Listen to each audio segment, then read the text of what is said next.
Hello and welcome to Living Room Chats. I'm Vivian Seeloff and I'd like to invite you into my living room. Please sit down, and today we're going to have hot apple cider with cinnamon.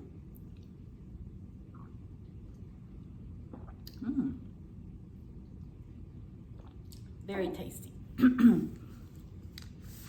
So today we are going to talk about chapter 11. It's an important topic of how to affair-proof your marriage. This is something no one was ever taught, but it sadly happens because affairs are not planned, they just happen without people realizing it. James chapter 1 verse 5 says, "If any of you lacks wisdom, you should ask God, who gives generously to all without finding fault, and it will be given to you." Read through these tips so you and your husband can enjoy your marriage creatively as God intended it to be throughout your married life. Protect your relationship by affair-proofing your marriage. Learn to trust, but also to verify, not just in your marriage, but in all everyday situations, both at home and in the business world as well. Keep in mind that sin is sadly often blind. Pray for God to give you both wisdom and guidance for each day. Set rules and boundaries in your marriage if you haven't already. Sit down and decide on these together. Discuss what each of you think flirting and cheating would look like, and decide what lines not to cross in your marriage. Have family and friends who will support and encourage your marriage. Keep your eyes wide in all circumstances. Once you've established these boundaries, make sure your relationship is one where the other partner will never desire to be with anyone else. The rest of these tips will help you make your relationship a committed, happy, satisfied, and secure place to spend the rest of your lives together. God designed the relationship between the husband and wife to be a lifetime love affair. Experience to have a love affair with your own spouse and enjoy sweet intimacy all your days so that you can both be happy and satisfied with each other until death. So I'm just going to read now the subtitles, so I don't have to read everything.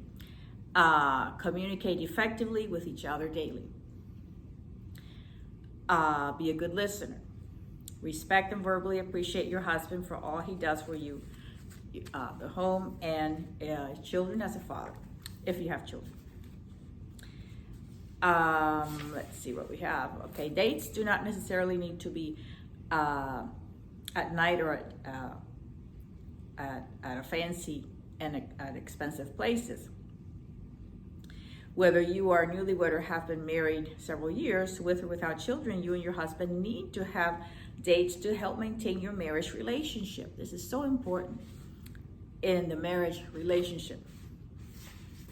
So I have a list here of ideas for dates with your spouse, day or night, from breakfast, lunch, and dinner to going bowling or going to the theater, or going to visit an art museum, or watching the sunset, whatever. So all different ideas. My nephew Jordan, on my husband's side of the family, visited us recently from California and shared that in marriage, highs and lows are inevitable, but he is intentional about going on dates with his wife and take their 2 young daughters on dates as a family too. So Jordan, if you're out there, hello. Thank you for sharing this.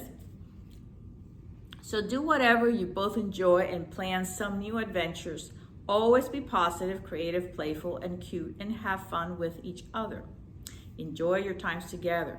And the idea of a date is to be by yourselves, okay? So appreciate and cherish each other. Do not neglect your marriage. All kinds of things I talk about here. So this is so important, everyone.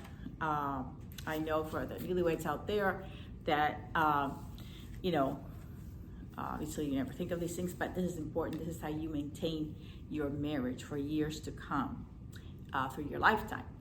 So anyway, this is all for today, all I wanted to share with you.